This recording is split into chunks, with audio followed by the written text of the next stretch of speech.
še kot podpredsednik Slovenske zveze za javno zdravje vse želel prisrčno pozdraviti in se zahvaliti za vašo prisotnost. Govoril bom najprej veliko bolj, naj bom moderiral ta dogodek.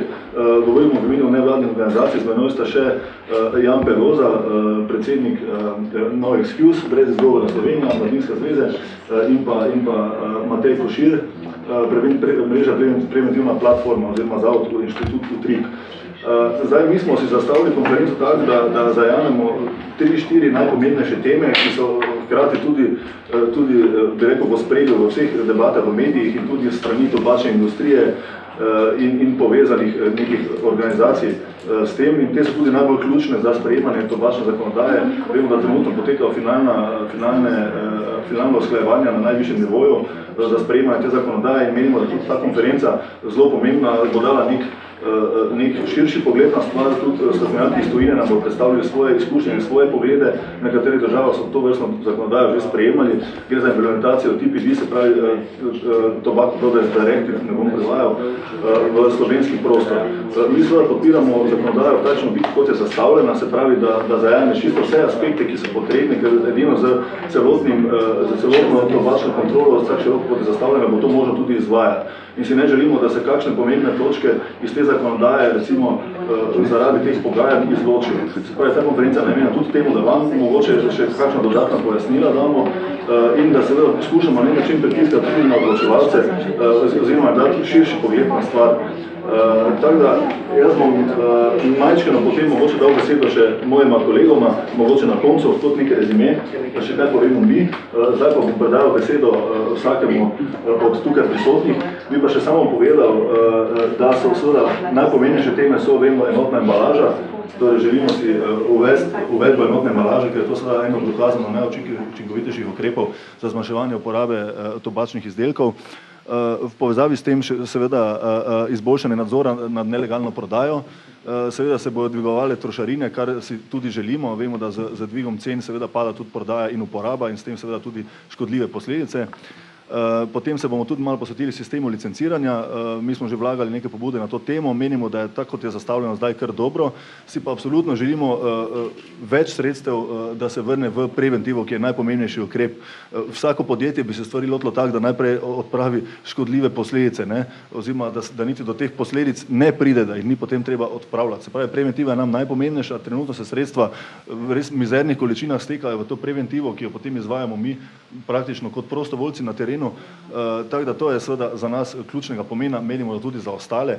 Seveda si želimo izvajanje politike oziroma, bi rekel, premise zdravja v vseh politikah. Upam, da nam bo to nekako uspelo tudi na najvišjem nivoju, pa seveda sodelovati tudi medsektorsko pri tem. In še zadnja stvar je pa uvedba tobačnega centa, ki se trenutno kaže kot najbolj pereča v teh pogajanjih, kolikor imamo mi pač informacij in seveda tudi v medijih.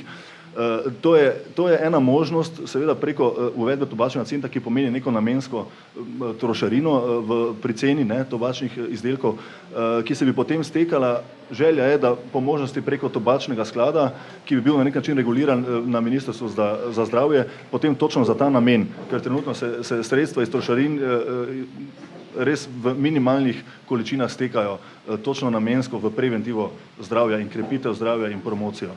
To bi bil moj kratek uvod.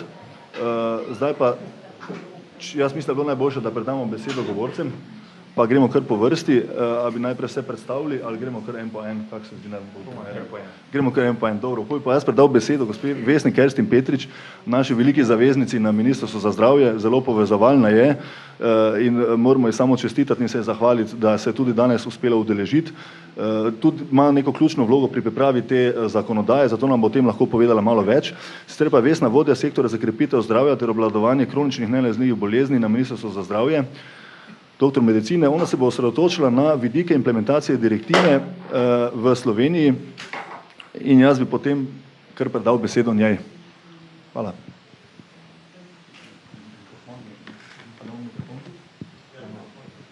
Ja, pozdravljeni.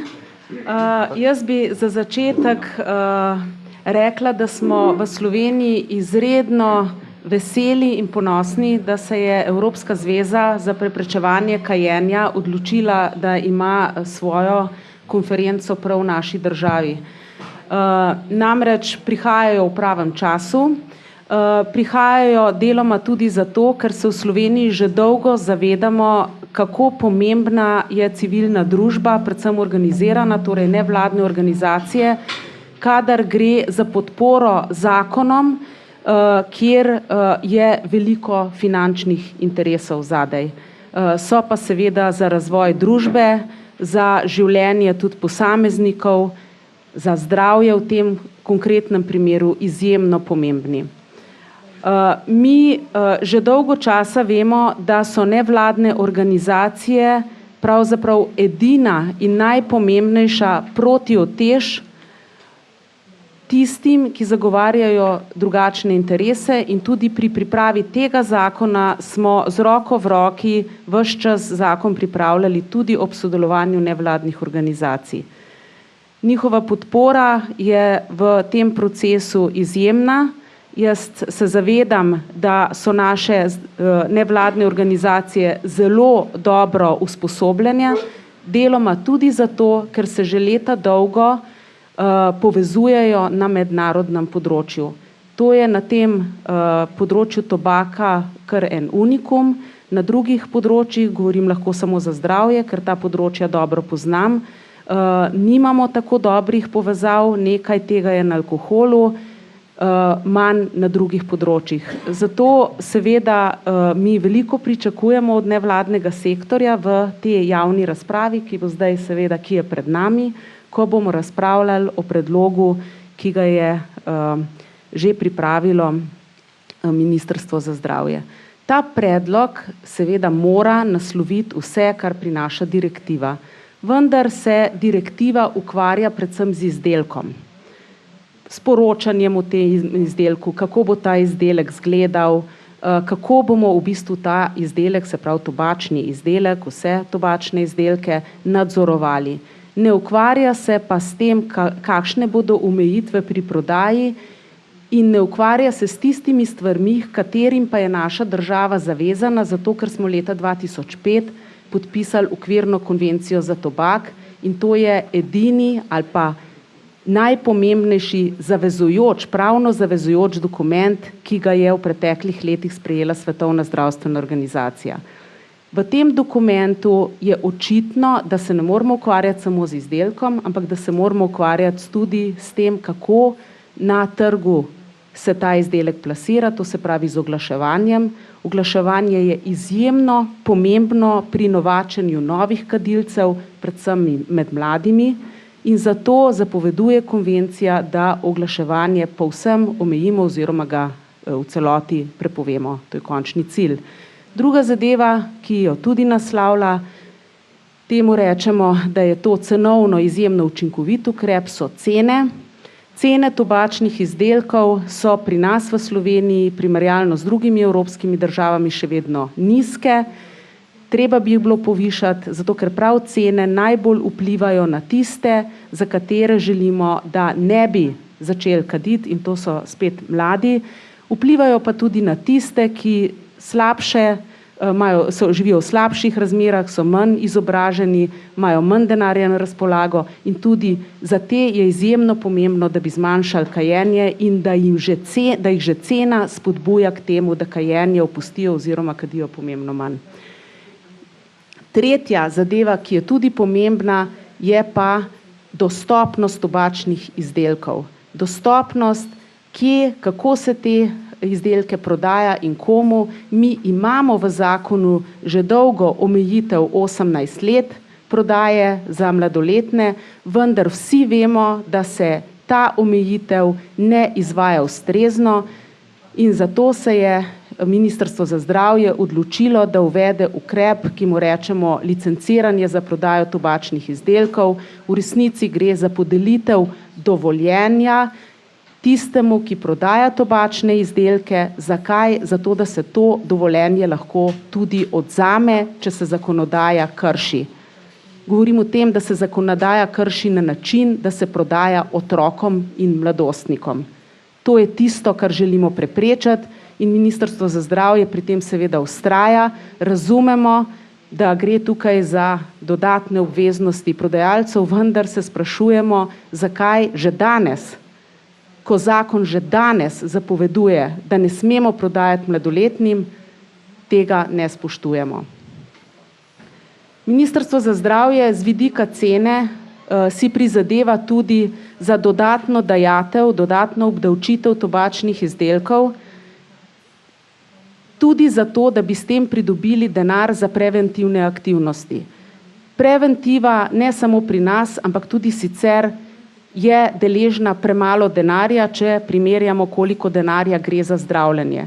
Težko je sprejeti odločitev, da bomo danes investirali za to, da bomo čez recimo 10-15 let manj porabili, vendar taka odločitev je nujna.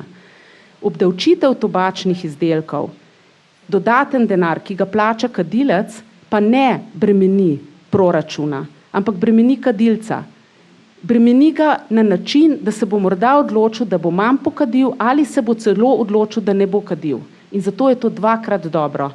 Torej, tukaj ne obremenjujemo dodatno proračuna z zahtevami po denarju za neke preventivne aktivnosti, ampak direktno denar želimo od tistega, ki kadi, ne zato, ker menimo, da je ta dolžan zdaj nekaj prispevati več v zdravstven proračun, ampak predvsem zato, ker želimo, da bi manj posegal po tobačnih izdelkih.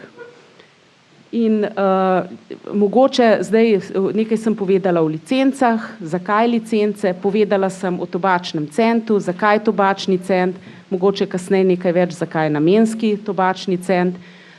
Mogoče še omenim kajenje v avtomobilih. Prepoved kajenja v avtomobilih je omejevanje spet, kje lahko kadimo, z namenom, da se v avtomobilu ne kadi, kadar je v avtomobilu prisoten otrok. Zato se nismo odločili, da bi omejevali ljudi pri tem, kaj delajo v njihovih recimo vozilih, privatnih, ali ne želimo posegati v privatni prostor. Želimo pa opozoriti, da v avtomobilu lahko koncentracije tobačnega dima dosegajo takšno raven, da so resnično škodljive za otroka. Namen tega ukrepa je predvsem, da ozavestimo starše in družbo, da je nespodobno, če nekaj drugega, izpostavljati otroka tobačnemu dimu, kjer seveda otrok nima nobene možnosti, da se mu izogne. To je v avtomobilu. Zdaj, še ena, se pravi, tobačni cent sem omenila. Omenila sem licenčnino oziroma dovoljenje za prodajo, omenila sem kajenje v avtomobilu, prepoved bo seveda tudi oglaševanja tobačnih izdelkov na mestih prodaje, to, kar je zdaj, tudi zahteva bo, da se tobačni izdelki tam, kjer se prodajajo, da niso vidni, da so skriti. V Sloveniji bomo zahtevali tudi za elektronske cigarete, da bo vse, kar velja za tobačne izdelke, sicer veljalo tudi za elektronske cigarete. Tisto, kar ljudje največkrat vprašajo, je, ne bo se smelo kaditi elektronskih cigaret v zaprtih prostorih, zato ker nimamo dovolj dokazov, da bi lahko rekli, da smo dovolj na varnem, če popustimo, pa ne samo zato, ker tudi ne želimo, da se tudi takšna oblika kajenja, da takšna oblika kajenja prispeva k normalizaciji kajenja. Mi smo bili zelo uspešni pri tem, ko smo ljudem z prepovedjo kajenja v zaprtih prostorih nekako povedali, da to dejansko škodi ne samo tistemu, ki kadi, ampak tudi vsem okrog njega in ne bi želeli zdaj narediti koraka nazaj. In potem je tukaj še enostavna embalaža. Zelo veliko je dokazovanja, kako enostavna embalaža ne bo nič spremenila. No, Avstralci so dokazali drugače, vpliva predvsem na mlade potrošnike. Po drugi strani se pa človek vpraša, zakaj takšno nasprotovanje tobačne industrije, če dejansko enostavna embalaža tako ali tako ne bo na nikogar vplivala. Mi menimo, da vpliv bo, predvsem računamo, da tako kot v Avstraliji bo tudi pri nas postal tobačni izdelek manj zanimiv za mlade kupce. Mogoče potem kasneje še kaj v nadaljevanju, v procesu sprejemanja zakonodaje, če bo koga zanimalo, zdaj pa mislim, da lahko dam besedo še komu drugmu. Ja, hvala lepa za to izčrpno predstavitev. Zdaj bomo pa predali besedo naslednjemu, to je gospod dr. Tomaž Čakš. Moram povedati, da je on en od prvih, s katerim smo se srečali na področju boja proti tobaku, če se lahko tako izrazim, tudi dolgoletni sodelavec oziroma partner pri tem. On, bom malo povedal, no, dolgoletni sodelavec Nacionalnega inštituta za javno zdravje, sicer pa slovenski delegat na sestankih Svetovne zdravstvene organizacije v Evropski regiji. Tudi tam vemo, da je bil zelo aktiven. Njega bomo prosili, če nam predstavi svoje videnje stvari oziroma uspehe in izzive pri uvajanju tobačne direktive. Hvala lepa za povabilo, lep pozdrav vsem, hvala za tako lepo udeležbo tudi novinarjev, to sem vedno zelo vesel, včasih je zelo težko dobiti novinarje skupaj, zelo težko, imate pa izjemno pomembno vlogo. Novinarji imate izjemno pomembno vlogo ravno pri takih stvarih, da znate predstaviti probleme, ki izhajajo iz tobačne zadeve, če se seveda tega zavedate. In to bi nadaljeval tam, kjer je dr. Petričeva nehala, ko je rekla za mlade, kaj pomeni. Tukaj smo zaradi tega, da se tole ne dogaja. Ne? Kajti že tako mladi, seveda, že kot rečemo, grdo padajo na tobačne izdelke. Padajo pa predvsem na te stvari, kot so oblikovanje škatlic, nežni, lepe, danes veste, dekletom so všeč rožice, fantje so bolj mačoti, kaj drugega. No in oblikovanje je tisto, ki je izjemno pomembno. Sama tobačna industrija, pa ne samo tobačna, vsa industrija ve, kako je za marketing pomembno oblikovanje. In to je tisto, kar je atraktivno za potencialne kupce. Zato se tudi tobačna industrija izjemno trudi, da bi ravno na tem področju. Mi vemo zgodovino, kako je bilo za Avstralijo, kako so, še mi glede povemo to, da ena od avstralskih ministric, ki je tudi pomagala pri izpeljavi za avstralske zakonodaje, je dr. Tanja Pribernik, slovenskega porekla. To je mogoče bilo to premalo povedano do zdaj. No in ko smo se mednarodno velikokrat pogovarjali z kolegi iz okolice, je seveda zelo tudi cenijo in pa moram reči, da tudi seveda bojo izkušnje, ki jih bojo podali tukaj okoli naši kolegi, ki so z mano tukaj, jaz sem vesel, da so tukaj predstavniki, imamo tukaj dve vodilni evropski združeni nevladnih organizacij. To moramo vedeti, da sta ta glavni tukaj in tukaj sta predstavnika.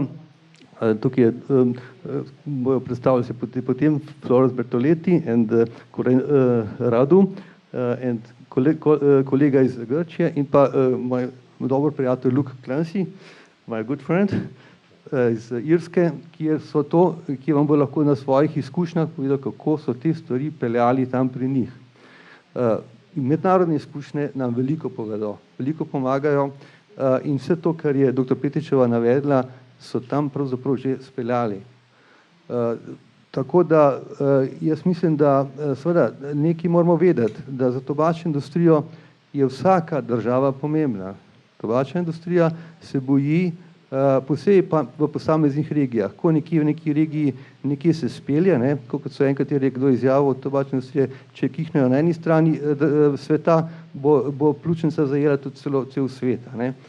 Se pravi, da se bojijo vsakega ukrepa. Uporabljajo vse možne metode. Tudi grožnje, seveda s tožbami in s podobnimi zadevami. Pa se človek vpraša, zakaj pa ne bi država Slovenija, tako kot so recimo Kalifornija, pa ostale ameriške države, tožile tobačno industrijo zaradi škode, ki jo povzroča. Kajti za zdravljenje bolezni povezanih s tobakom gre ogromno denarja. Biološka zdravila so potrebna pri karcinomskih pacientih. Ogromno zdravil je potrebnih za zdravljenje za bolezni srca in ožilja. O teh stroških pa se ne govori. In pa rečejo, se to ni, reče recimo nekdo, se to ni stvar države, to je stvar recimo zavarovalnice. Pa ni res, se to je ista zadeva. Sam iz enega žepa drugega. Tako da tukaj seveda je izjemno pomembno. Ena od stvari, ki jih govorijo tudi, več treba delati na preventivi na mladih, na tem je treba narediti. Seveda je treba delati na preventivi na mladih, vendar so jasno pokazali se stvari, da samo delovanje na mladih, tako kot za aktivnostmi in tako dalje, ni tako uspešno. Celo obratno je bilo, ker sem pa že toliko star, pa se imam tudi malo spomina za nazaj, se spomnim, ko je prišlo na Ministrstvo za zdravje pred leti, ko je bil še profesor Keber minister, od ene od tobačnih tovarn, da bojo oni delali preventivne aktivnosti med mladimi, in pa si predstavljate, bojo rekli mladim, veste kaj, moji mulčki, kajenje je samo za odrasle. A si pa predstavljate, kaj bojo rekli mulčki, takoj moram odraslo vratiti, ne? Se pravi, stvari so zelo jasne, da ne bom spet tudi jaz predolg, ker imamo zelo dobre goste in boste lahko njih veliko vprašali, predajam pač zadevo naprej. Hvala lepa. Ja, hvala lepa za vaše videnje. Vsej na koncu bomo vsi na razpolago za vprašanja, tako da bo lahko vsak še kaj dodal, oziroma kdo od vas tudi kaj vprašal. Zdaj bo predal besedo, this is an honorable guest, gospod Luke Clancy, generalni direktor pri Tobacco Free Research Institute ter zdravniški svetovalec v bolnišnici St. James v Dublinu, ki je že v 80 letih prvi opozoril na večjo smrtnost zaradi posledic smoga v Dublinu, pa predstavil vse vidike enotne embalaže. Vemo, da Irska že na tem področju nas malce prehiteva, pa bomo mogoče zdaj z prve roke lahko slišali njihove izkušnje. Thank you. I did recognize my name. Good morning. As you've heard, I'm Luke Clancy. I'm from Dublin. I'm a doctor, a respiratory physician who's interested in tobacco control because so much of our work is about diseases caused by tobacco. And therefore it became imperative for me to get involved in tobacco control. So I'm here today because of a very kind invitation to share some thoughts with you about tobacco control, in particular plain packaging.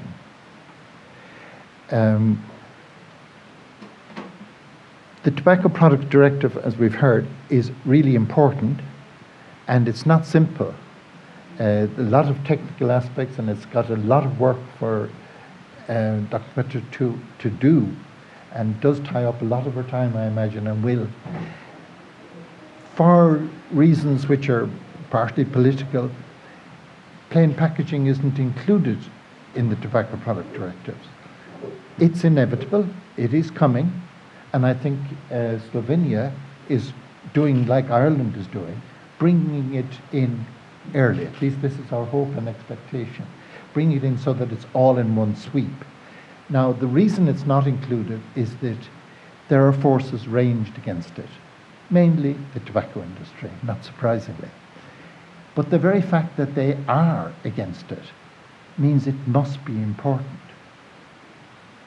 They wouldn't oppose it if it wasn't. You can hear their arguments, which are really weak, but that doesn't matter. Their arguments are usually that it doesn't work. Why would you do this? It doesn't work. And then you have to say, well, if it doesn't work, why do you care?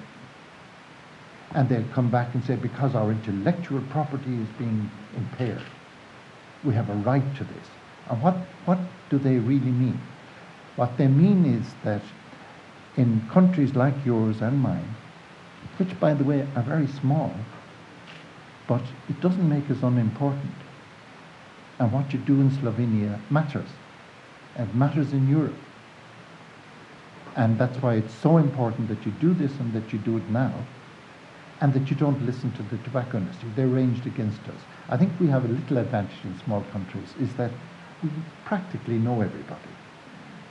So the players are known, and they can't pretend not to be what they are.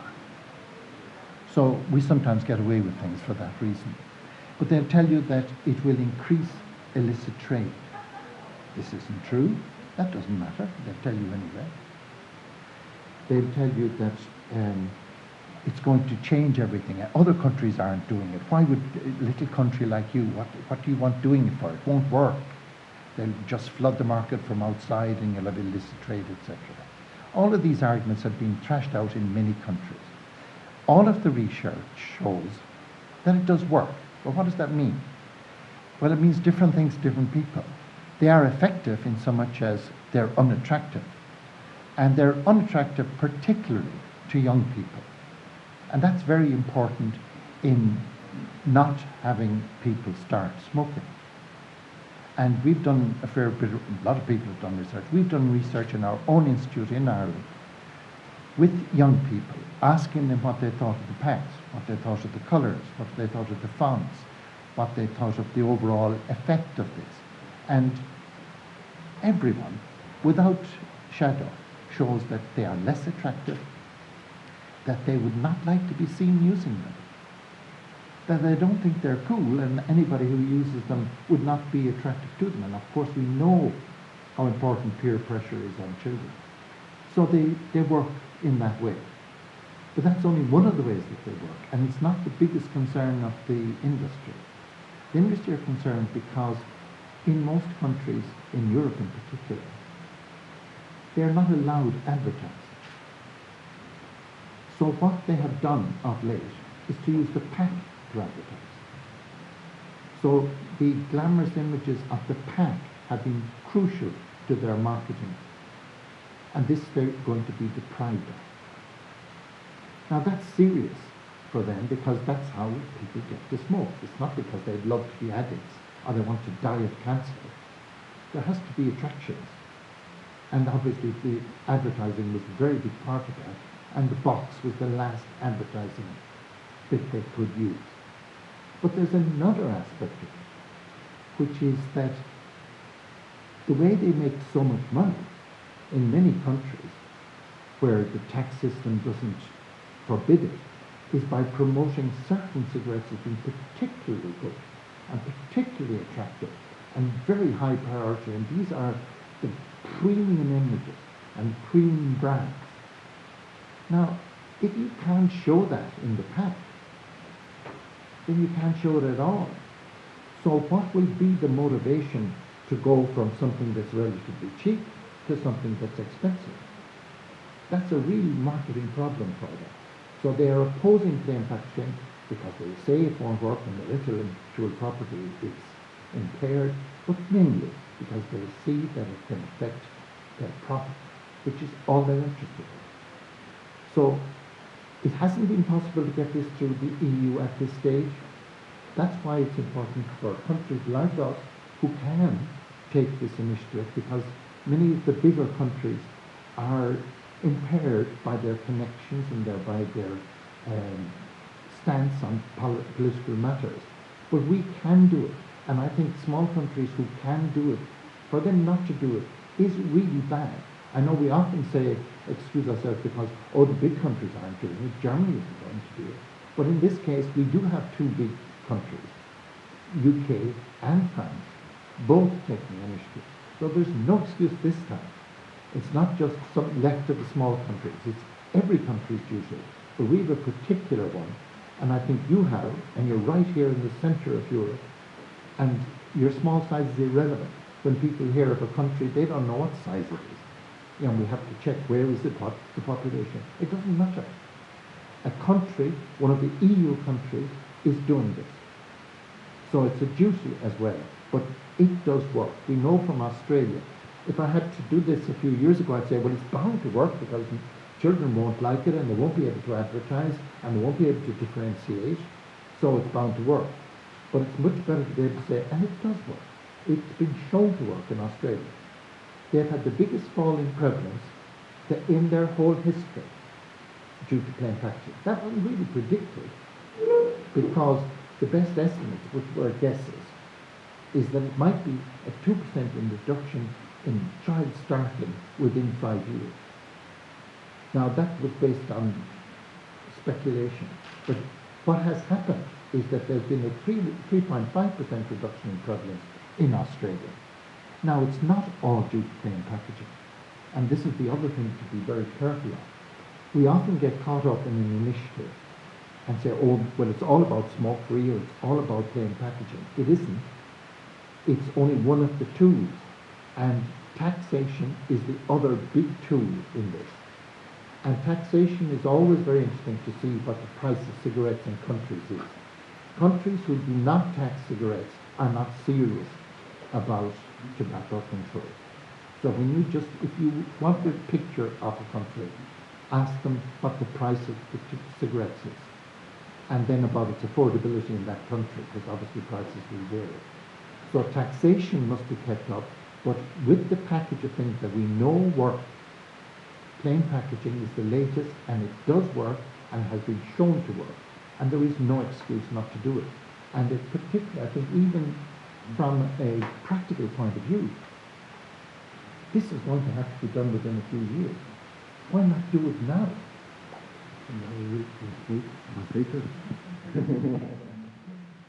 And I thought I was going slowly, so that would have to be translated. Okay, anybody needs a translation? Raise your hands. Ni problema, res, če I'm the one who doesn't understand. So I don't like that. But if I'm speaking too slowly, I'd be happy to repeat if it's a matter of pace. But if it's not, we have a possibility here. I have another question. Who understands? Zdaj samo na hitro mogoče, no? Samo, da Evropska direktiva o tobaku je res pomembna, ampak ne vsebuje pa teme enotne embalaže. Razlogi za to so tako tehnični, kot tudi politični razlogi, ampak pomembno je, da to področje uredimo hkrati s tem, ko sprejemamo zakonodajo na področju tobaka, kajti to je res področje, ki je zelo pomembno. Argumenti, ki jih predstavlja tobačna industrija, kot naprimer, da ta zadeva ne deluje, spravi, da nima pravega učinka, ne zdržijo. Potem je tukaj še argument intelektualne lastnine, vendar pa dejansko je pomembno, da se te zadeve lotijo predvsem tudi majhne države, in to zdaj, v tem času, in da jih ne poslušamo tobačne industrije. Kajti izvedli smo tudi različne študije, ki so pokazale, da ta stvar deluje. Naprimer, tudi primer iz Avstralije kaže, da so se zadeve obrnile na bolje, da se je delež predvsem mlajših kadilcev močno zmanjšal, da je bil upad kajenja pri mladih večji, kot je bilo pričakovano, pričakovali so 2%, pa se je povečal kar za 3,5% ta upad. In pa potem je seveda res, da je to samo ena od možnih ukrepov, tukaj potem še obdavčitev, ampak je izredno pomembna in res je pomembno, da te male države s tem začnejo. Tudi mi smo irska mala država, večkrat nam rečejo, zakaj bi sprejeli te ukrepe, v bistvu večje države ne, tu pa tudi ne drži, kajti Velika Britanija pa Francija so tudi države, ki so na tem področju že začele ukrepati. Tako. Oh, I agree.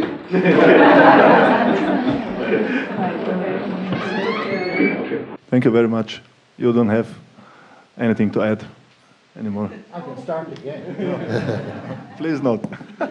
Okay, thank you very much. But I'd be happy if there is any question. Yes. Because I know I speak a bit fast and I have an Irish accent, so maybe there is... I think we will discuss the question and answers later, individually. What do you think? Yeah, we better do it this way. Okay.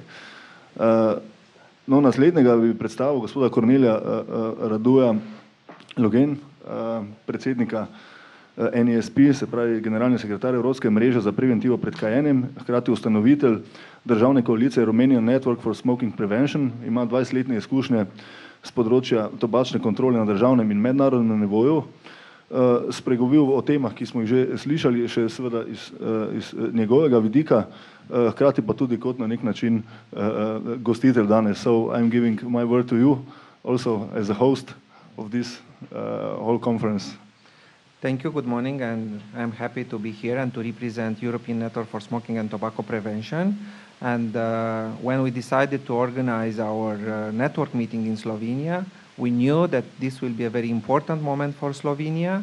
We knew that the law will be in the parliament, so we decided to come here with our colleagues, experts from around Europe and around the world. We are here almost 100 people from 30 countries to support you and to send a very strong message to Slovenian politicians, to Slovenian public, that this directive is a very important directive. It's of course also connected with the Framework Convention on Tobacco Control, the international treaty that Slovenia ratified. And it's important because it's maybe a unique moment when you have the opportunity to really take strong measures for tobacco control.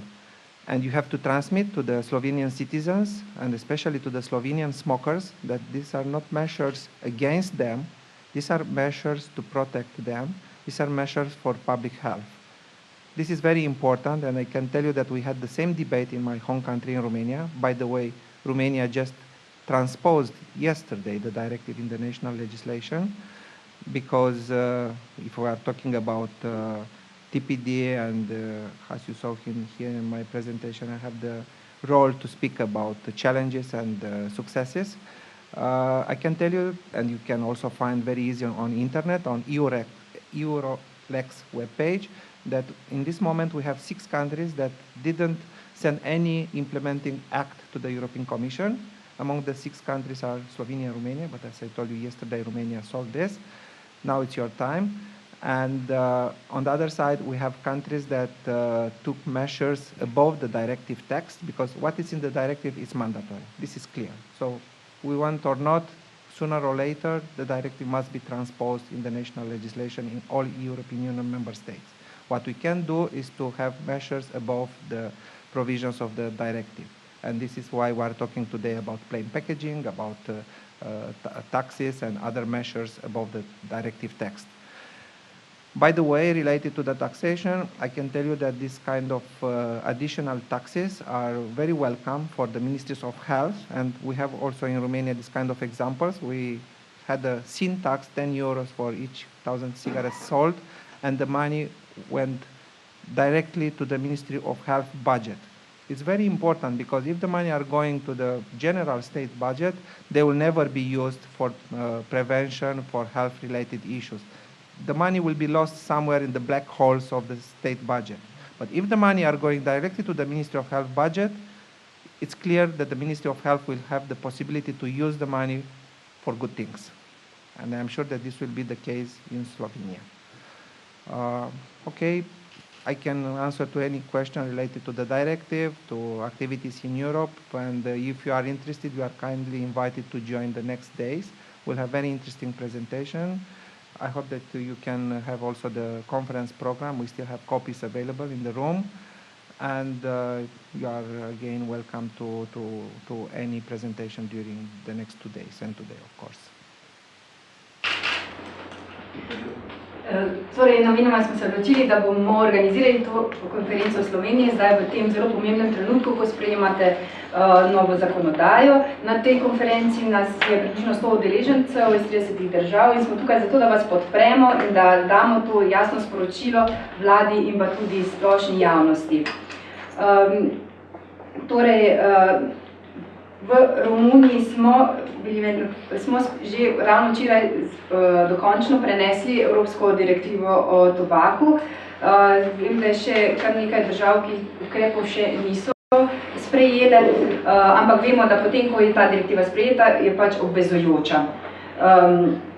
In ta ukrep enotne embalaže je izjemno pomemben, je tudi ukrep, ki pač ne spada v direktivo, tako kot tudi ukrep, ki se tiče obdavčitve.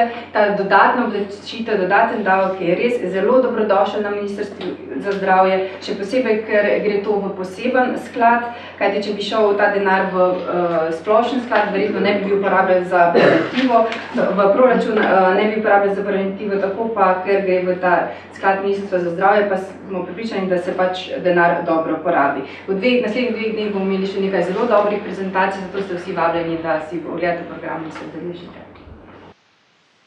Okay. Thank you, Kornel. The next guest is Konstantin Vardavas. On je raziskovalec na kliniki za socialno in družinsko medicino na Fakulteti za medicino Univerze na Kreti in v Grškem društvu za boj proti raku v Atenah. Njegove raziskave in izobraževanja so osredotočene na zdrave navade in kako lahko družba prispeva k osebnim spremembam. So, I'm giving my word to you. Good afternoon from myself as well. My name is Kostain Vardavas, as I was introduced, and I've been working for the past 12 years on tobacco control and how society can impact and proceed with tobacco control using science as its base. Because the decisions and all the policy decisions are based on science and have to be based on science. And for the aspects that were talked about beforehand by the previous speakers, plain packaging, taxation, and the science behind the Tobacco Products Directive, there's evidence. And as a clinician and someone who's also involved in public health, when there's evidence, you can make proper decisions. And there is the evidence and sufficient evidence for plain packaging and for taxation, and for many other tobacco control activities. So my personal and main aspects that I've been working on is the Tobacco Products Directive and the science behind the parts of the Tobacco Products Directive. Now, while a very complex legal text, the Tobacco Products Directive has a very important task to protect the public health of 508 million people in 28 European member states, one of which we're here today. So this is a huge population. It's a huge population on this planet. And this is a big percentage in Europe. And this is one legislation that covers a big number of people. Now, specifically, some numbers, taxation, and the earmarking, as Cornel mentioned, from taxation. Population support for increased taxation in the European Union is approximately around 55–60% for an increase in tax. It's higher, the percentage of support, in Slovenia. The population in Slovenia actually supports higher the notion of an increase in taxation than the average European population, which is good. And the percentage is even higher among non-smokers. And research has indicated that these percentages are even much higher if you say specifically, if I increase 50 cents, €1, tobacco tax for a tobacco product, but the tobacco tax does go to a specific activity, healthcare, education, schools, prevention, tobacco prevention, then the population support and, of course, political support is even stronger. And the evidence has been performed among many European countries, and it's very straightforward and clean on this aspect. With regards to the European Tobacco Products Directive that covers many different areas, this is, as Cornel mentioned, a baseline. It is the mandatory aspects. However, there's substantial research and evidence that shows that things that, such as plain packaging, which go slightly above the directive, would have a significant impact on population health, and especially among youth, which is, I think, our main goal is to prevent youth from smoking and to aid those who do smoke cigarettes to quit. I think that's a very straightforward and condensed points, but I'll be more than happy to answer many questions, especially related to the science behind the European Tobacco Products Directive, as that's my main role as a researcher and as a scientist for the past 4 years, the science behind Tobacco Products Directive. So thank you very much. Torej, kako lahko uporabimo znanstvene dokaze za sprejemanje političnih odločitev? Vse te teme, kar se tiče enotne embalaže, obdavčitev, za vse te imamo dokaze, da so znanstvene dokaze, da stvari delujejo, še tudi za mnoge druge ukrepe na področju preprečevanja kajenja. Evropska direktiva na tem področju je zelo zapletena, ampak igra pomembno vlogo, saj bo vplivala na življenje 500 milijonov ljudi. Kar se tiče obdavčitve, je podpora javnosti zelo visoka, 55–60% v povprečju evropskih državah, v Sloveniji pa ta odstotek še večji. Med samimi nekadilci pa je seveda še toliko večji. Torej, ne glede na to, ali bi povečali prispevek 5 centov ali 1 evro, ljudje so temu zelo naklonjeni, saj tudi vejo, da se bo ta denar porabil za specifične dejavnosti, za izobraževanje, preprečevanje preventivne aktivnosti za zdravje in na takšen način je pač podpora potem še večja. Ogromno je bilo raziskav narejenih v evropskih državah in zagotovo obstajajo jasni dokazi, da te stvari delujejo. Direktiva bi morala biti uporabljena samo kot neka podlaga, kajti še vemo, da tudi druge teme, ki jih vključuje, imajo zelo velik vpliv na zdravje in tukaj se predvsem moramo osredotočiti na mlade in naš glavni cilj je, da preprečimo, da bi mladi začeli kaditi, tako kot tudi seveda, da bi drugi opustili kajenje. Kar se tiče kakšnikoli vprašanj v zvezi z znanstvenimi dokazi in temi ukrepi, pa sem seveda na voljo potem. Okay. Thank you very much, Konstantin. Sorry. Okay, thank you very much. So now last but not least, Ms. Florence Bertoletti, we are happy to have you here. Je svetovalka za zdravstveno politiko Evropske unije, ki od leta 2009 vodi Smoke Free Partnership v Bruslju. Spregovorila bo o namenskih trošarinah, vmešavanju tobačne industrije, spreminjanje zakonodaje in nelegalni trgovini. So I would like you to inform us with some useful information regarding illicit trade, counterfeit and related issues. Thank you. Thank you very much. So thank you also for the introduction. As was said, I'm the director of the Smoke Free Partnership. I've been involved in tobacco control for 10 years. And the Smoke Free Partnership is also a large network with more than 30 partners around Europe. I'd like to say three things, and one indeed is about illicit trade. In the past, tobacco companies countered whenever they could measures such as the one that is going to be introduced in Slovenia by saying that the health problems related to tobacco were not going to harm the citizens. Now, none of you would believe that today. What they do around the world is that they actually use the argument of illicit trade, saying that there will be a flow of illicit trade in the country.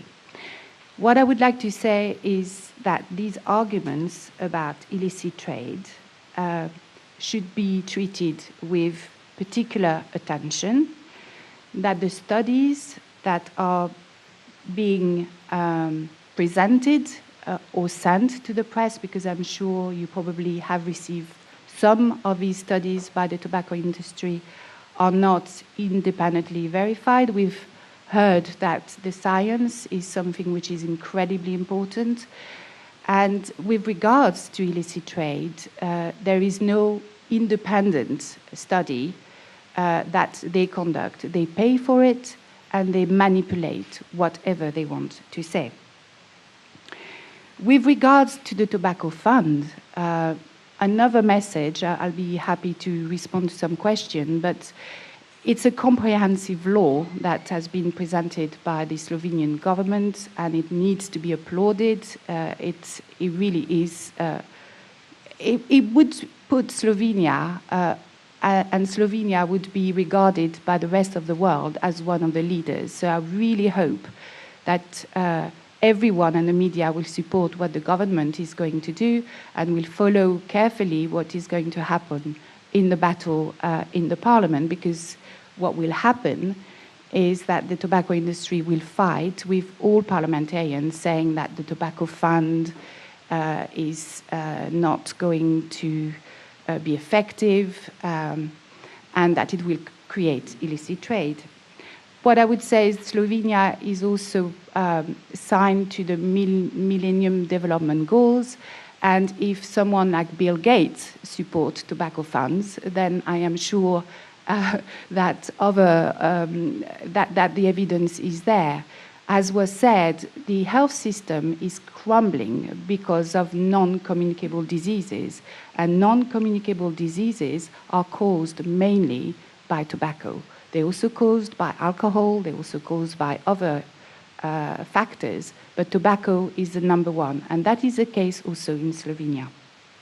So I will be short. The last thing I wanted to say is that there are 4 countries that have now finalized requirements for plain packaging: Australia, the United Kingdom, and France. And Hungary will be implementing in 2018. But there's also at least 14 more countries that are in the process of requiring plain packaging or are formally considering doing so. There's New Zealand, Ireland, Norway, Canada, Slovenia is one of them, Uruguay, Thailand, Singapore, Belgium, Turkey, Finland, Sweden, Chile, and South Africa. And whenever a country, the tobacco industry has attacked by legal litigation these countries, every single country, every single case so far has been won.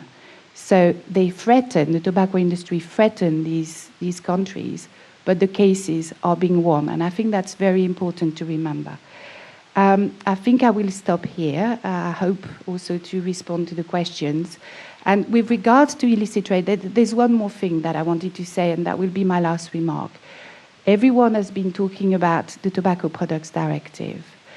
Well, it happens that in that directive, there's an article which is called Article 14, and that this article is actually about the tracking and tracing of tobacco product. The industry is putting in an amazing amount of effort, and I'm sure that in Slovenia it is the case, to push for their own system, which is called Codentify. And it also happened that the EU has ratified a protocol, an international protocol, which is attached to the Framework Convention on Tobacco Control, and that this article says specifically that the tracking and tracing system should be independent from the economic operators, from the tobacco industry. The reason why the industry wants so much to control the tracking and tracing and to have its system is because it wants to control the debate on illicit trade. But whatever they say, they manipulate whatever they give to you. And what must happen also is in Slovenia, when we transpose this article of the directive, which must happen, which is in negotiation right now, we've got to make sure that it is not the system of the tobacco industry. Torej, kar se tiče nelegalne trgovine, in v preteklosti je tobačna industrija vedno nasprotovala ukrepom, kakšne sprejemate tudi zdaj v Sloveniji, in trdila, da pač zdravje ni tako zelo ogroženo. In po celem svetu uporabljajo argument, da se bo pojavila nelegalna trgovina. Vendar pa je to zadeva, ki je potrebno obravnavati zelo pozorno. Kajti številne njihove študije, ki te argumente podpirajo, niso potrjene in predvsem niso neodvisne, ampak jih ponavadi sami financirajo. Kar pa se tiče samega sklada, tobačnega sklada, pri vas ste pripravili zelo celovit predlog zakona, menim, da je zelo dober.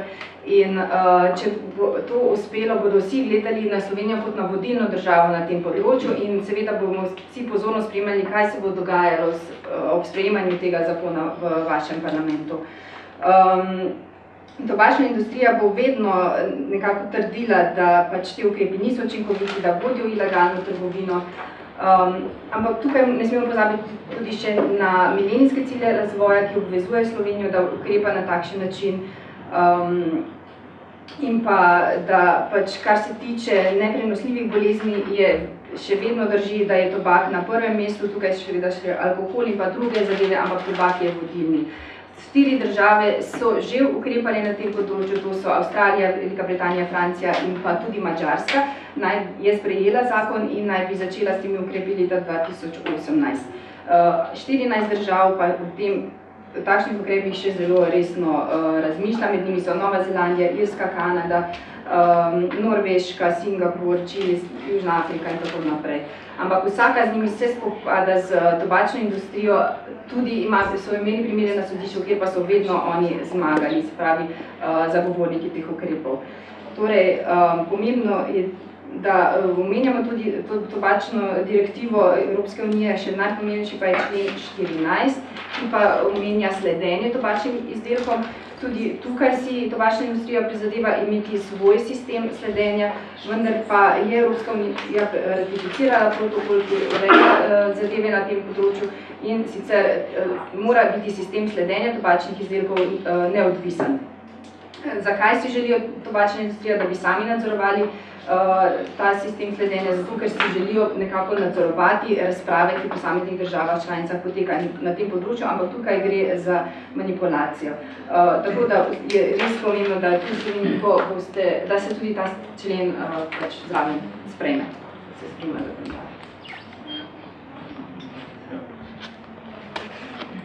Okay. Thank you very much for your contributions. We will get back to you later with the questions.